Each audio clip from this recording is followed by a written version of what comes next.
यहाँ पे हम लोग शुरू करते हैं मेंबरशिप कैंप पे, जो इंडियन यूनियन मुस्लिम लीग का मेंबर्स बनना, और उसके लिए ही ये पब्लिक मीटिंग है।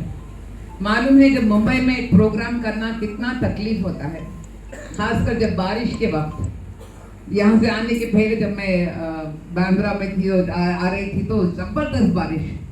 मैं तो सोच रही थी कि कमेटी, जो ऑर्गेनाइजिंग कमेटी है, कितने परेशान रहेंगे, कैसे लोग आएंगे। मगर जब आके देखिए अल्हम्दुलिल्लाह, इतना एक दिल में सुकून था और उम्मीद पैदा हुआ कि अल्लाह सुब्हाना व तआला इस कौम को नुकसान नहीं करेगा, क्योंकि इस कौम में जो जज्बा है और जो खुलूस है और वो फिक्र है हमारे दिल में। आप मुस्लिम लीग में हो नहीं हो अलग बात है, मगर कौम का फिक्र है वही इम्पोर्टेंट है। अगर फिक्र भी नहीं है, if there is no feeling, अगर कौम के बारे में कुछ फिक्र नहीं है, तो दैट मीन्स जैसे आप सल्लल्लाहु अलैहि वसल्लम फरमाए, ये मेरा उम्मत एक जिस्म है, जिस्म में अगर कोई हिस्सा को मार लग देता, अगर कहाँ भी चोट हो जाता, अगर पैर में मार लग देता, तो फौरन हाथ जाके पैर को दबाता है, मुंह से आवाज उठता है, मेरे को दर्द होता है, आंख से खुद ब खुद आंसू आ जाती। वही माना है जो आप सल्लल्लाहु अलैहि वसल्लम फरमाए, मेरा उम्मत एक जिस्म जैसा है, we are one entire body.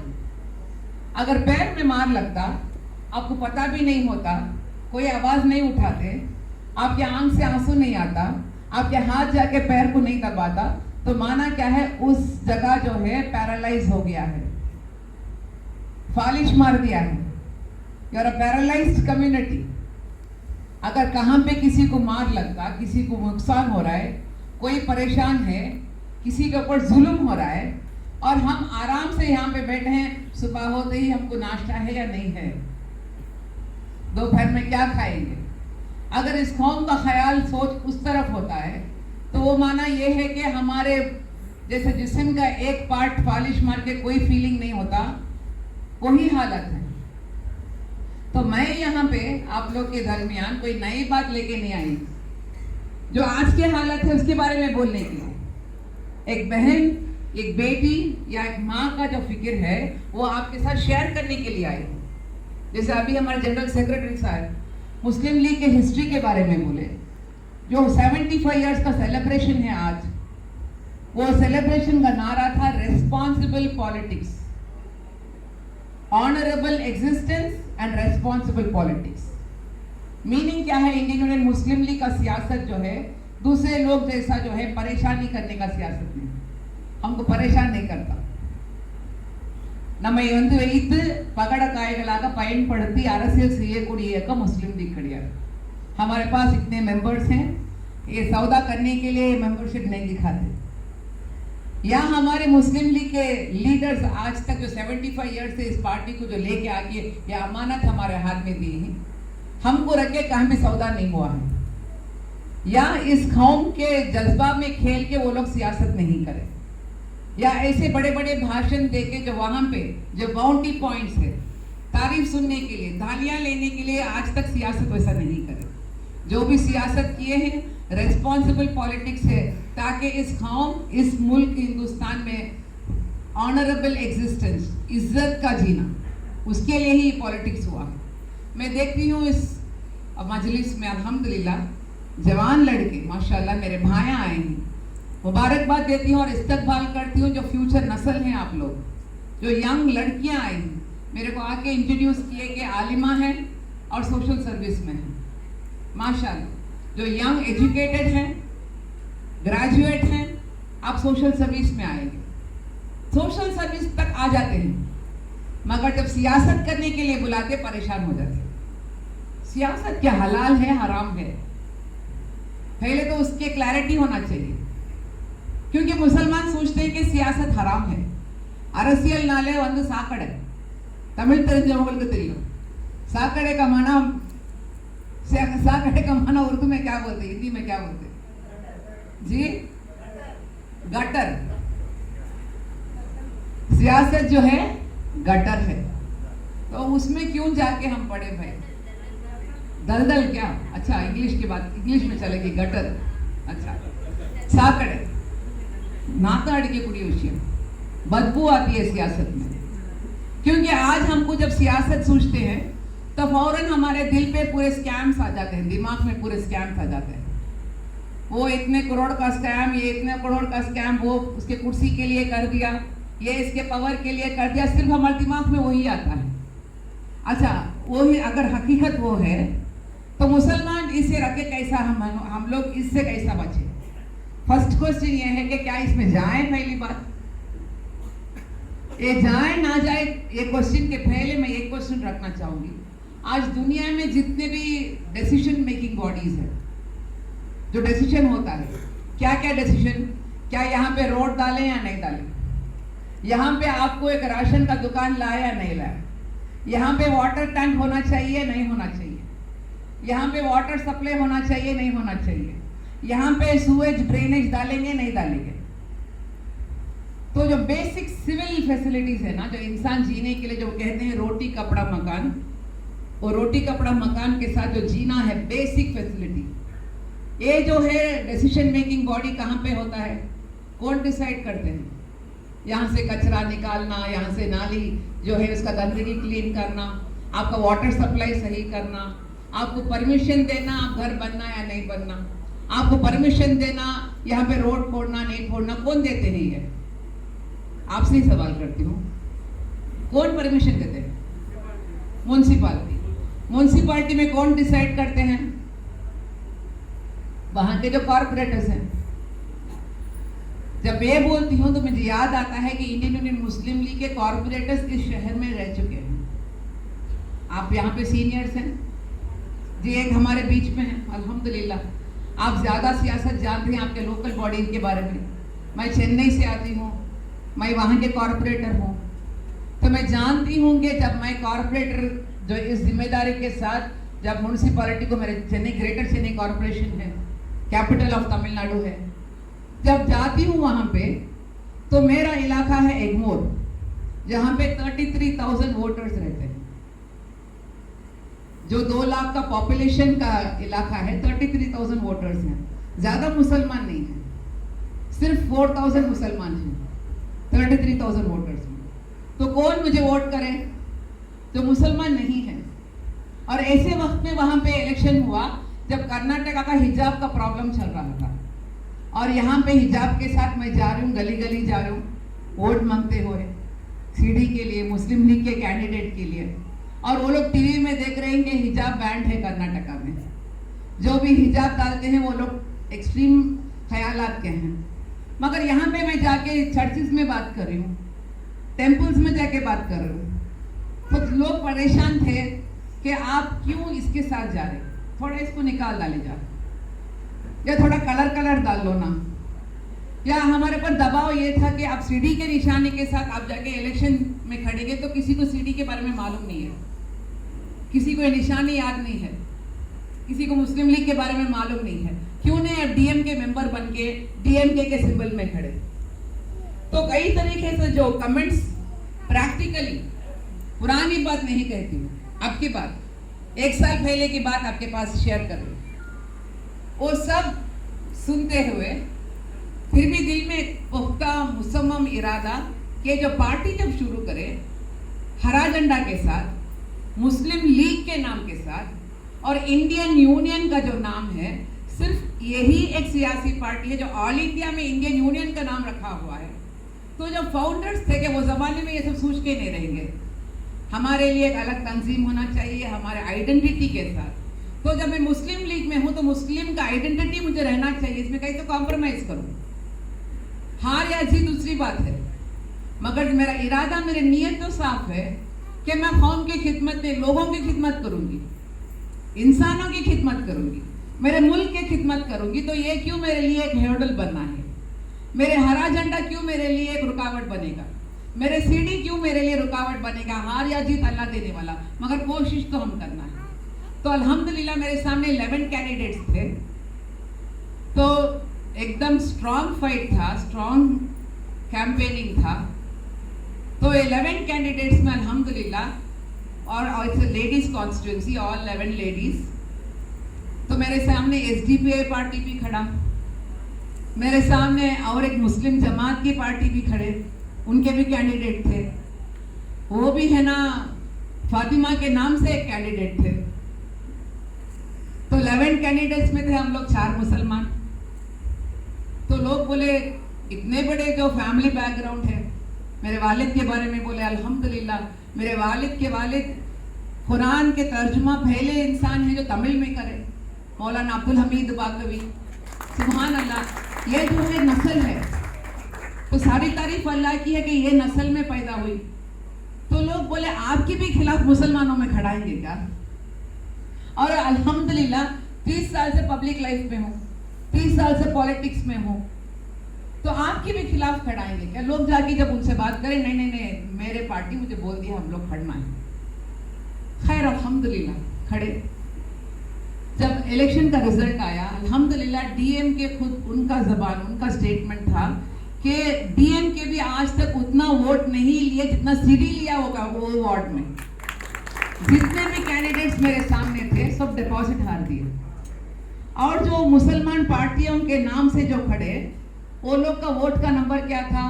एक 250 लिए, एक 200 वोट्स लिए, एक 150 वोट लिए।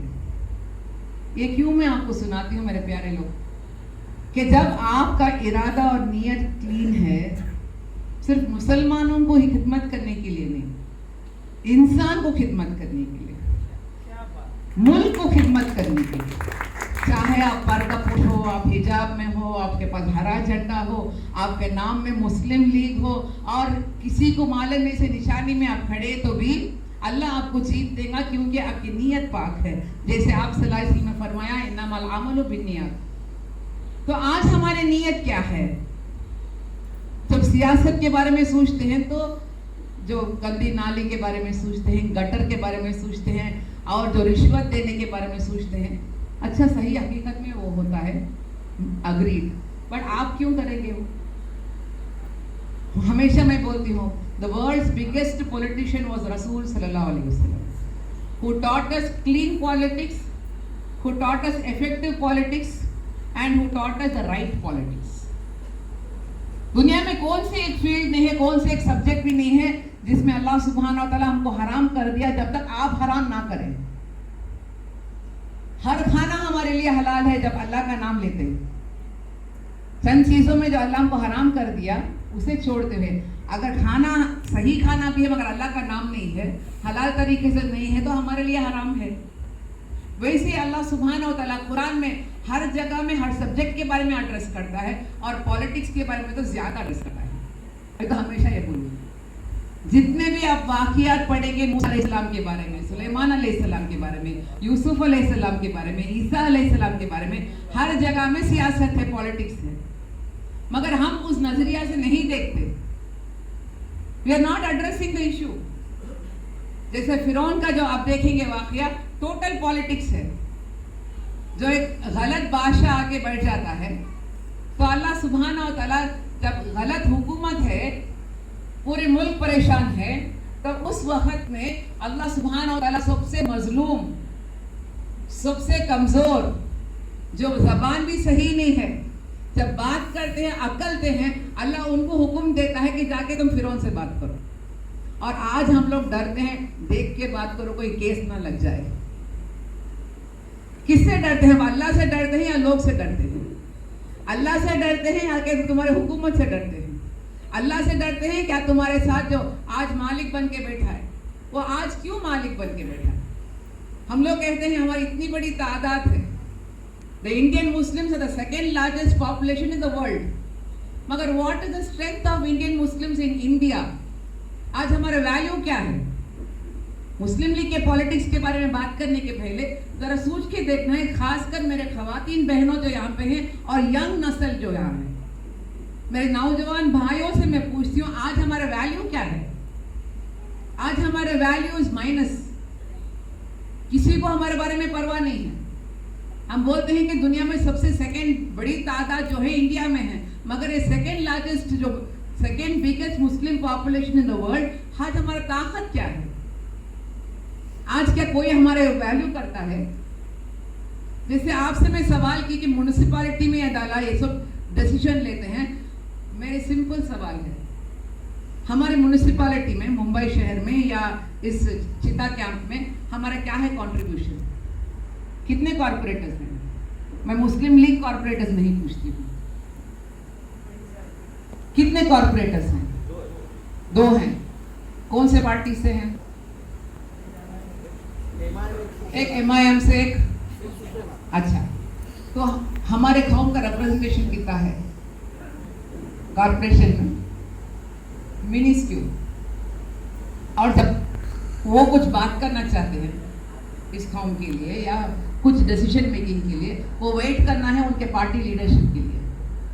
अगर वो उनको परमिशन देंगे तो वो बात कर सकते हैं। और वो किसके परमिशन देखते हैं? उनका अलायंस का परमिशन देखते हैं, उनके कॉम्बिनेशन का परमिशन देखते हैं, उनके पॉलिसीज का परमिशन देखते हैं। और आज उनका पॉलिसी कैसा रहता है मैं बोलने की जरूरत नहीं, आप लोग खुद जानते हैं। आपके लोकल पॉलिटिक्स आप लोग खुद जानते हैं, ज्यादा बोलने की जरूरत नहीं। अब म्युनिसिपैलिटी के नेक्स्ट डिसीजन मेकिंग है, नेक्स्ट डिसीजन मेकिंग बॉडी है यहाँ के लेजिस्लेटिव असेंबली। यहाँ के कितने मुस्लिम MLAs हैं? वो कितना परसेंटेज है? हमारा पॉपुलेशन का परसेंटेज क्या है? और हमारा रिप्रेजेंटेशन इन द असेंबली क्या है? आप ही सोच लीजिए। नेक्स्ट जाते हैं, the next biggest decision making body in India is the member of parliament. जैसे अब्दुल रहमान साहब फरमा रहे थे, लगातार इंडिपेंडेंस से आज तक अगर हमारे लिए आवाज उठाने के लिए और आइडेंटिटी के साथ, रिस्पॉन्सिबिलिटी के साथ कोई है तो केरला से वो लोग लगातार भेजते हैं MPs। हमारे आइडेंटिटी के साथ अगर MPs हैं एंड हम second largest population in the world हैं, the first biggest minority in India है, तो हमारा रिप्रेजेंटेशन कितना होना चाहिए? Officially 15%, unofficially 25%। मगर जो आज हुकूमत में है, जो गवर्नमेंट में है, उनके पार्टी में एक मुस्लिम MP नहीं है, उनके पार्टी के जरिए मुस्लिम मिनिस्टर नहीं है। तो सबसे बड़े तादाद में हमारा पॉपुलेशन जो UP है, वहां पे एक मुस्लिम MLA नहीं है। और मुस्लिम के नाम से वो लोग नफरत करते हैं, इस्लाम के नाम से नफरत है। ये इसके बीच में जब नफरत है तो हम क्या करेंगे? What should be our status, what should be our stand? सोचना तो है, थिंक अबाउट इट। नहीं तो हमारा बॉडी पैरालाइज हो गया बोल के मानी। अगर दर्द नहीं है, अगर फिक्र नहीं है, अगर हम सोचते नहीं, तो इसका माना क्या है कि ये काम करने में है ना थोड़ा प्रॉब्लम हो गया। Few part of the body is dead. Allah सुब्हानहू व तआला बार-बार कुरान में कहता है, अफला याकिलून, क्या आप अक्लमंद नहीं बनेंगे? अफला ताकिलून, क्या आप सोच के नहीं देखेंगे? நீங்கள் சிந்திக்கக்கூடியவர்களாக இருக்க மாட்டீர்களா? நீங்கள் செயல்படக்கூடியவர்களாக இருக்க மாட்டீர்களா? अफला यतदब्बरून कुरान, जब कुरान भी पढ़ते हैं तो अल्लाह बोलता है इसे इबरत हासिल करो। तो आज हमारा इतना नीचे है, हमारा वक्त, हमारा स्टेटस नीचे गिरा हुआ है कि हम इससे उठ के आना है ना, बहुत काम करना पड़ता है, बहुत मेहनत करना पड़ता है। जब मेरे कैंपेन के बारे में बोलूंगी तो 24 आवर्स में 18 आवर हम लोग काम किए, एक महीने के लिए 18 आवर हम लोग काम किए। क्यों? सिर्फ एक फातिमा मुसफ्फर का जीत नहीं। जब हिजाब के साथ एक औरत, एक खातून कैंपेन कर सकती है, बात कर सकती है, जो वो लोग के लिए काम कर सकती है, तो एक मिसाल बनेंगे तो दूसरे लोगों के लिए एक रास्ता बन जाता। यही इरादा था। मगर इसके लिए ज्यादा मेहनत करना पड़ता और इसके लिए ज्यादा आप लोग अपडेट होना पड़ता। अपडेट का माना क्या है? दुनिया में क्या चलता है, हमारे मुल्क में क्या हो रहा है, हमारा अपडेट उतना लेवल तक जाना चाहिए। हम एक knowledgeable and highly known community, highly active community होना चाहिए। खासकर जो यंग नस्ल है और मेरे खवातीन, मेरे बहनों, ये मुंबई शहर है। आज शाम को जब बांद्रा से आ रहे थे तो वो लोग ऐसे घुमा फिरा के दरिया के तरफ से लेके आए। वहां पे इतनी बड़ी भीड़ है, मैं क्या बोलूं, एक घर के सामने बहुत बड़ी भीड़ है। कौन सा घर में बोलने की जरूरत नहीं, ऐसी भीड़ है। बारिश हो रहा है मगर फिर लोग खड़े हैं। मैं बहुत फिक्र के साथ कहती हूँ, उसमें देख रही हूँ जो लोग खड़े हैं वहां पे पर्दा के साथ, हिजाब के साथ लोग मन्नत मांगते हुए खड़े हैं। वहां पे आरज़ू अरमान से खड़े हैं।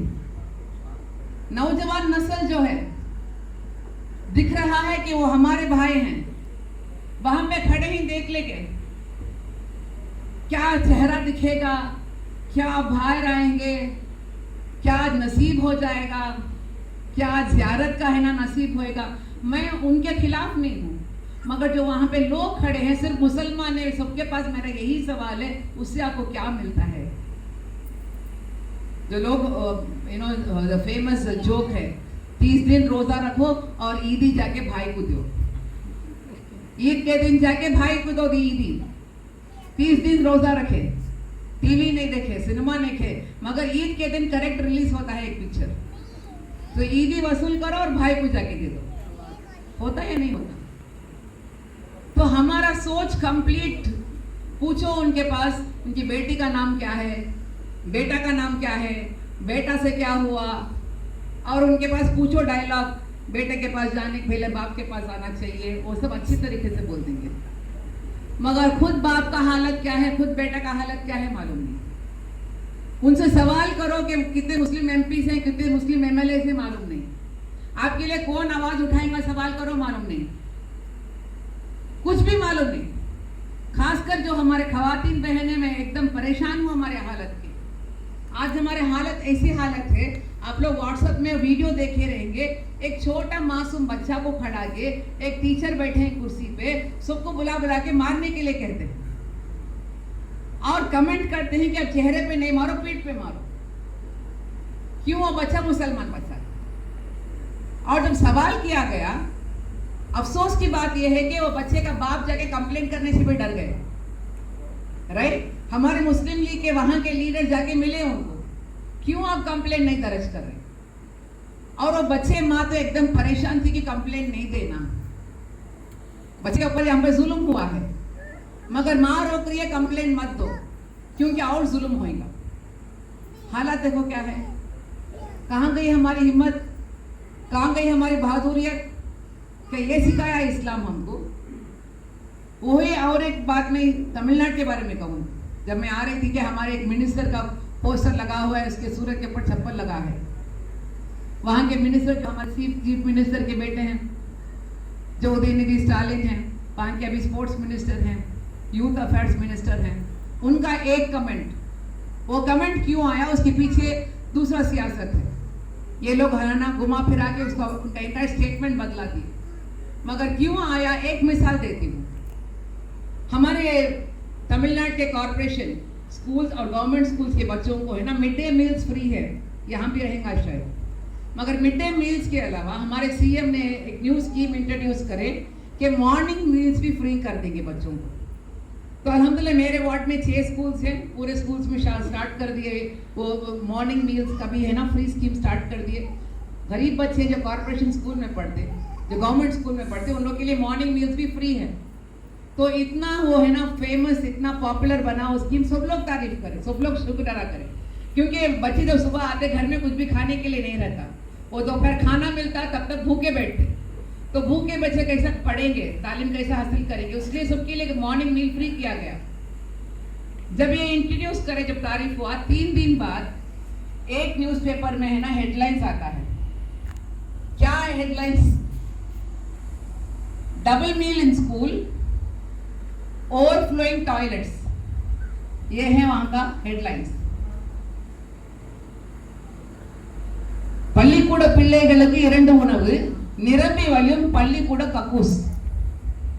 जो लोग तमिल जानते हैं वो समझिए। कमेंट क्या है? डबल खाना मिल रहा है बच्चों को स्कूल में, मगर पूरे गटर्स ओवरफ्लो हो रहे हैं। और वो न्यूज़पेपर के जो ओनर्स हैं, जो जिसके बारे में हमारे मिनिस्टर बात किए, जो धर्म के बारे में नहीं, किसी रिलीजन के खिलाफ नहीं। यहाँ भी एक भाई है हमारे साथ, खुशामदीद, welcome to our family of Muslim League. हमारे नेशनल सेक्रेटरी वुमेन्स विंग के जो हैं जयंती सिस्टर हैं, जो शेड्यूल ट्राइब के कम्युनिटी से हैं। हमारे तमिलनाडु के advocate, chief advocate, legal adviser G V Giridharan हैं। अल्हम्दुलिल्लाह हमारे एमएलए हैं केरला से, जो हमारे हिंदू धर्म से हैं। हम लोग यूसी रामन, तो अल्हम्दुलिल्लाह मुस्लिम लीग में किसी का फर्क नहीं देखते। तो तमिलनाडु में भी वैसी है। मगर वो जो कमेंट था ये लोग जो इस्तेकबाल करे, जो वेलकम करे, जो गरीब बच्चों को जो डबल खाना मिला, मगर जो सोच था कि दूसरों को सप्रेस करके रखना, गरीब बच्चे गरीबी रखना, गरीब बच्चे तालीम नहीं हासिल करना है, उनका सोच था कि जब डबल खाना देंगे तो कक्कूस भर जाता, संडास भर जाता। इसके बारे में जब हेडलाइंस में डालते हैं तो उसके खिलाफ आवाज उठाना चाहिए। We have to be strong, we have to be bold. अगर कोई बेइंसाफी कर रहा है तो आप सल्लल्लाहु अलैहि वसल्लम का क्या है रिवायत? अगर कोई जुल्म हो रहा है, आप सही मुसलमान हो और इंसानियत के लिए आवाज देने का हिम्मत रखते हो और अल्लाह की रजामंदी चाहते हो, जाके हाथ से रोको। अगर हाथ से नहीं रोक पाए, मुंह खोल के आवाज उठाओ कि ये जुल्म हो रहा है, वो भी नहीं कर सकते तो कम से कम दिल में तो कुछ लाओ कि ये जुल्म हो रहा है। अगर वो भी नहीं करेंगे तो हम कौन से उम्मती मोहम्मदी सल्लल्लाहु अलैहि वसल्लम बने? मेरे प्यारे खासकर मेरे बहनों, आपसे मैं रिक्वेस्ट करती हूँ, ये सियासत हमारे लिए हराम नहीं है। सियासत में जाके हराम करना हमारे लिए हराम है। जो हमारे लीडर्स थे, सियासत में कोई हराम नहीं करे।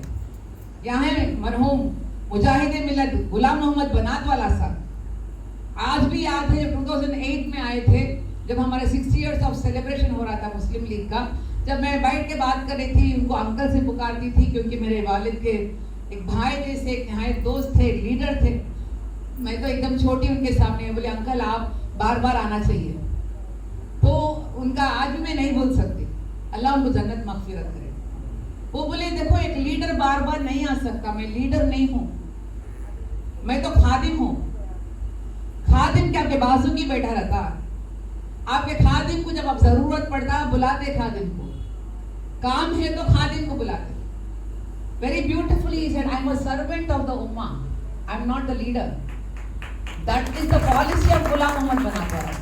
जब आप इस कुर्सी में बैठे हैं तो ये नहीं कि आप आपका पावर दिखाने के लिए नहीं, लोग का खिदमत करने के लिए। वही पॉलिसी है इंडियन यूनियन मुस्लिम लीग का जो हमारे लीडर्स हमको सिखाए। तो ये फिक्र के साथ हमारे सियासत आज होना चाहिए। हम सियासत कर सकते हैं अल्लाह के ऊपर तवक्कल करके, हम सियासत कर सकते हैं इस मुल्क का खिदमत करने के लिए, हम सियासत करना है आज के हालात में, खासकर मेरे भाइयों और बहनों, इंसानियत को बचाने के लिए। उसी लिए इंडिया अलायंस अभी शुरू किए। अब इंडिया अलायंस शुरू करते परेशानी हो गई है। लोग आके बोले कि हम लोग है ना अच्छे दिन आएंगे, राइट, हर एक अकाउंट में 15 लाख मिल जाएगा, एक साल में 2 करोड़ रोजगार आपको देंगे, एम्प्लॉयमेंट अपॉर्चुनिटी 2 करोड़ हर साल में देंगे, राइट। मगर जितने भी बोले, जब आए हुकूमत पे, उनको पहले परेशानी हुआ मुसलमान औरतों को सब तलाक हो रहा है, परेशान। कोई खड़ के पार्लियामेंट में बोल रहा है आज ही सही भाई मिला है हमारे मुसलमान बहनों के लिए। ऐसे प्रोजेक्ट कर दिए कि हर मर्द जो है उसके खवातून को देके तलाक तलाक तलाक बोल रहे हैं। मजाक कर दिए हमारे शादियों को, हमारे निकाह के ऊपर मजाक हो गया है।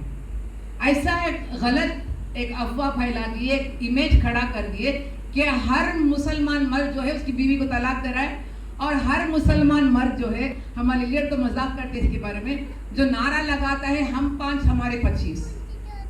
क्या माना? हर मुसलमान मर्द 4 बीवियों को शादी कर लेता और ये 5 मिलके 25 बच्चों को जन्म लेते। तो ऐसा फैलाया गया कि अगर एक मुसलमान को आप मारेंगे मर्द को तो 30 जने खत्म। हमारे लीडर मजाक करते, हमारे प्रोफेसर साहब बोलते एक को रख के संभालने नहीं होता, कहां से 4 हो जाएंगे भाई।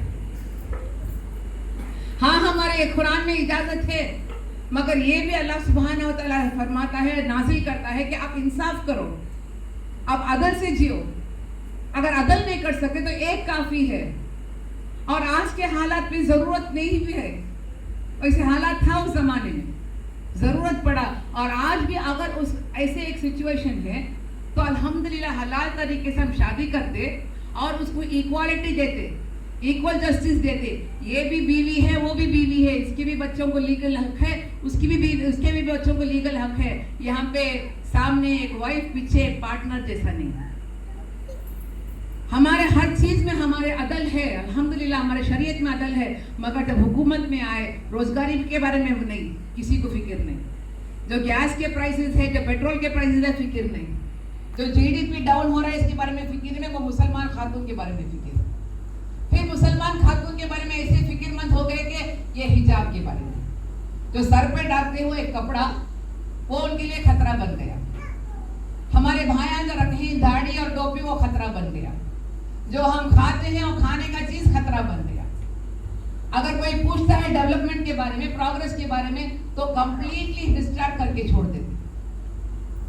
तो जब सियासत ऐसा होता है, जब हमारे बीच में यूनिटी नहीं है, तो गलत लोग आके हुकूमत में बैठ जाते हैं। जैसे आपके अभी स्पीच में बोले, जब एक हुकुम उसका हालत खुद नहीं बदलाता, अल्लाह भी उसकी हालत नहीं बदलाता। और जब तक आप यूनाइटेड नहीं आते, आप कुछ भी हासिल नहीं कर सकते। जब हमारा वोट के लिए कोई वैल्यू नहीं है, जैसे मैं शुरुआत में बोली, अगर आपके वोट, आप खुद वैल्यू नहीं जानते, आप खुद नहीं पहचानते कि आपकी ताकत क्या है, तो दुश्मन कहां से पहचानेगा? आपके बारे में खुद को अगर फिक्र नहीं है, तो आपके दुश्मन को कहां से फिक्र होगा? तो आज के वक्त ऐसा वक्त है, खासकर यंगस्टर्स जो आज डूब गए हैं उस नशा में, सिनेमा के नशा में, म्यूजिक के नशा में, गेमिंग के नशा में, ड्रग्स और शराब के नशा में। सिर्फ मुसलमान नहीं, पूरे नौजवान नस्ल के बारे में बोलते हैं। हमारी जिम्मेदारी बनता है कि उनको नेक रास्ता दिखाए। और जो हमारे खवातीन आज भटक रहे हैं, गलत रास्ते में जा रहे हैं, जो गलत लोगों के पास उनका वोट बिक रहा है, खासकर जो पसमानदा मुसलमान स्कीम जो आज अनाउंस किया गया है, वो directly targeting the Muslim women. हमारे चेन्नई में जो एजुकेटेड लॉट है, वो जगह में नहीं आते। जो अनएजुकेटेड बैकवर्ड जगह है, वहां पे अंदर जाके बैठ जाते, गलियों में अंदर चल जाते और बैनर लगा लेते कि आपको मुफ्त में घर मिलेगा, आप अगर आपका आधार कार्ड दे। तो एक बार मेरे भी घर में है, खाला है जो 30 साल से हैं अल्हम्दुलिल्लाह। तो एक दिन लेट आए, बोली क्यों खाला आप आज थोड़ा लेट है? तो बोले नहीं माँ, मुझे फ्री घर मिलता, अभी रजिस्टर करके आई।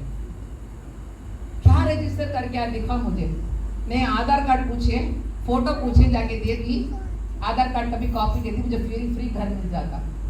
लेके जब देखी तो वो मेंबरशिप बन गई उस पार्टी का। ऐसा बोल के किसे ये लोग भटका रहे, किसे ये लोग गलत रास्ते में इस्तेमाल कर रहे, क्योंकि हम सही तरीके से उनको जाके अप्रोच नहीं करते। तो ऐसे हालात में इंडियन मुस्लिम लीग का लीडरशिप का डिसीजन था कि हम हमारे मेंबरशिप कैंपेन ऑनलाइन में स्टार्ट करेंगे और हर जगह में इसका अवेयरनेस कैंप रखेंगे, पब्लिक मीटिंग रखेंगे। जब आप गलत लोगों के हाथ में इस्तेमाल हो रहे हैं, तो हमारी जिम्मेदारी बनती है कि आपको बचाएं। हालांकि आज ये क्राउड हम सोचते हैं कम है, मैं नहीं सोचती हूँ कम है। हर एक को मैं मुबारकबाद देती हूँ, हर एक को इस्तकबाल करती हूँ और हर एक के पास मैं दरखास्त करती हूँ कि आप एक नहीं हैं। आपके मोबाइल उठाइए, कितना कॉन्टैक्ट से देखिए, कितने व्हाट्सएप ग्रुप में आप हैं देखिए।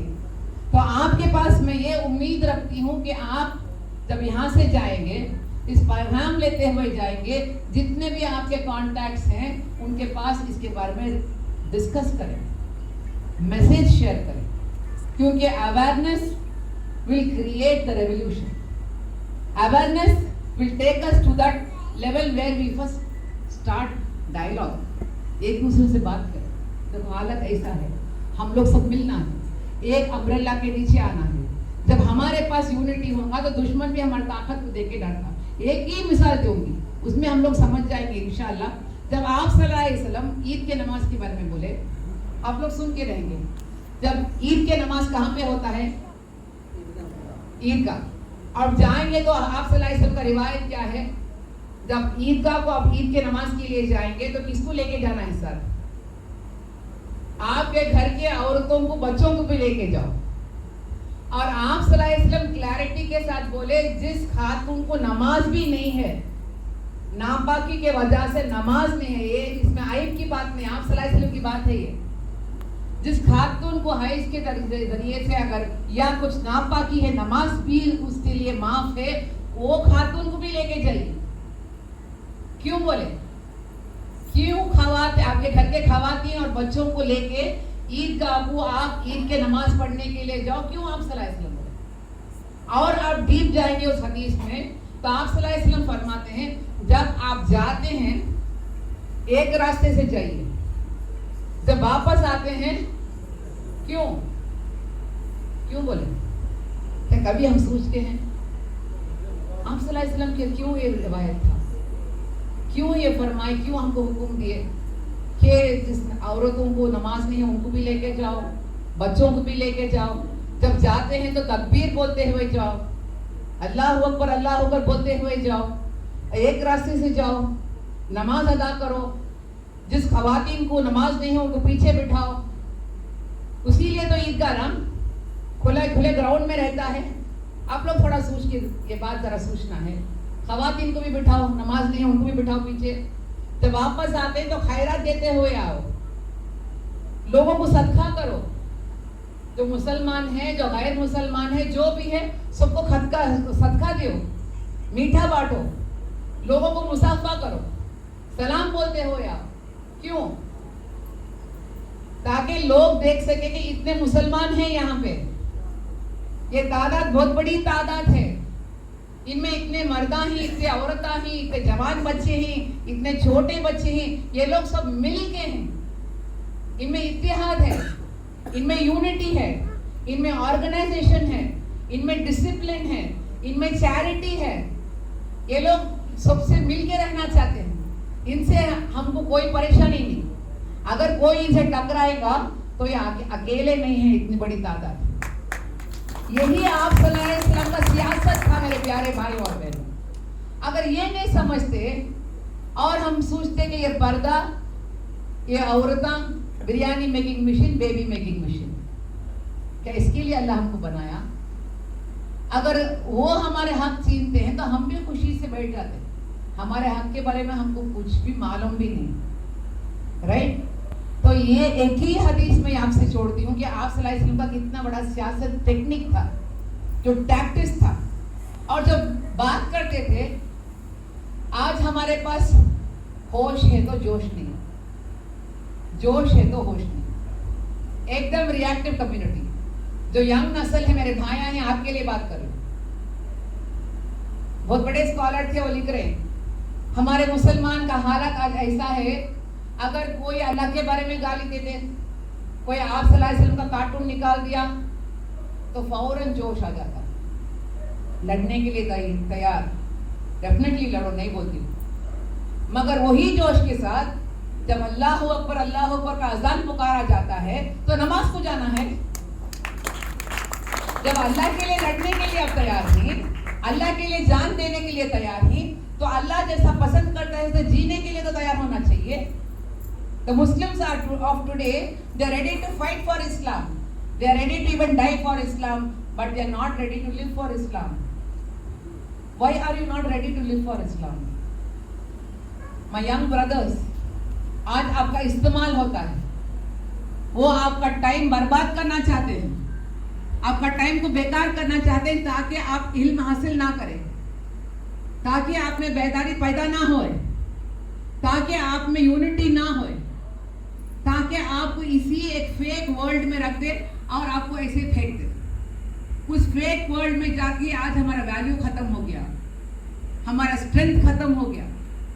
वो जमाना था जब हमारे नौजवान नस्ल इतना ताकतवर होते, मगर आज सिर्फ 6 पैक्स में खत्म हो गया जिंदगी। कोई हीरो के पास 6 पैक्स आ गया तो फौरन जाके 6 पैक्स के लिए इंजेक्शन लगा लेते, और वो इंजेक्शन के साथ एक 4-5 फोटो हो गया, फिर नेक्स्ट शुरू होता है लिवर प्रॉब्लम, फिर नेक्स्ट शुरू होता है kidney problem. The reality is that, मैं सच्चाई बात करके अपने पास फिक्र के साथ, मुझे भी 3 बच्चे हैं, मुझे मालूम है कि यंग लड़के लड़कियों में क्या चलता है। उनके फिगर के लिए पाउडर में है ना खा लेते हैं पाउडर्स, क्योंकि आपको फिगर होना चाहिए, आपको मिस इंडिया जैसा होना चाहिए, आपको ग्लैमर चाहिए। क्या अल्लाह हमको जिस्म के लिए बनाया? अल्लाह सुब्हाना तआला कहता है कि आपका जिस्म को नहीं देखता, आपके रंग को नहीं देखता, आप अमीर हैं गरीब हैं अल्लाह को परवाह नहीं है, आपके मेहनत में है आपका जो अमीरी गरीबी। अल्लाह सबको तो एक ही टाइम देता है, सबको एक ही सोचने का ताकत देता है, सबको एक ही दिमाग दिया है। कोई अच्छा इस्तेमाल करता है और कल्चर सेक्टर बन जाता है, कोई इस्तेमाल नहीं करता, वो आराम से बैठा है उसके झोपड़पट्टी में है। एक ही दिमाग है दोनों को, एक ही 24 घंटे उनको भी है इनको भी है। तो अल्लाह कहता है आपका जो है अमीर गरीबी का भी अल्लाह को कोई फर्क नहीं है, मगर अल्लाह देखता है मर्द और को भी नहीं देखता, अल्लाह देखता है आपके अमाल को। अगर आप आपके अमाल को सही करना चाहते हैं तो फर्स्ट जो है अल्लाह के लिए जिंदगी जिए, सही मुसलमान बन के जिंदगी जिए। कुरान की आयत बोल के मैं खत्म करूंगी कि अल्लाह सुब्हान व तआला का वादा है, बेशक जब अल्लाह वादा करता है तो उसे हम सोच भी नहीं सकते कि अगर इसमें कुछ डाउट है। अल्लाह कहता है इंतमल आलूना ला तहीनु व ला तहज़नु। अल्लाह का जो वादा है आप जरूर फला पाएंगे,